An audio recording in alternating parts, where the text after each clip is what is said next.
First starts now.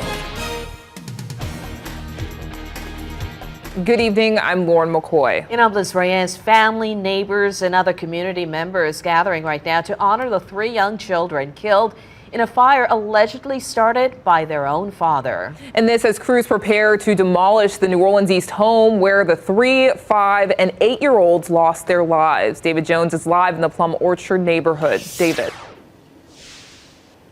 Liz and Lauren, this home is still the scene of a very active investigation, although the city says that they have begun to move in the heavy equipment to begin the demolition, as well as rope off the area, which they say has started to attract some illegal trespassing, which has become a problem out here. So you can see we do have a police unit stationed nearby this home, and across the street, a growing memorial filled with balloons, candles, stuffed animals, many brought here by complete strangers who felt this pain so deeply in their hearts. They sprung into action. The family has already done a walkthrough of the home to remove items and valuables that survived the fire. Code enforcement will be overseeing this demolition, which the city says is still on hold as this active investigation continues. In a statement this afternoon, a city spokesperson says their thoughts and prayers are with the family and friends that have experienced this unthinkable, unimaginable loss. The statement also said, again, no demo work would happen without proper notification of family. Now, this is the site where a horrific house fire took place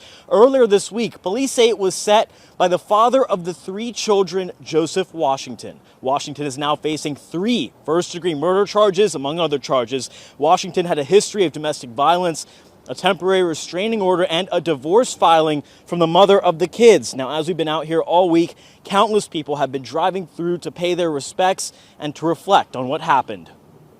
Everywhere you go, somebody's talking about it. Somebody's talking about it, trying to figure out how could the kids couldn't get out, how this and that. But you talk to somebody, they're going to have a tear in the eye.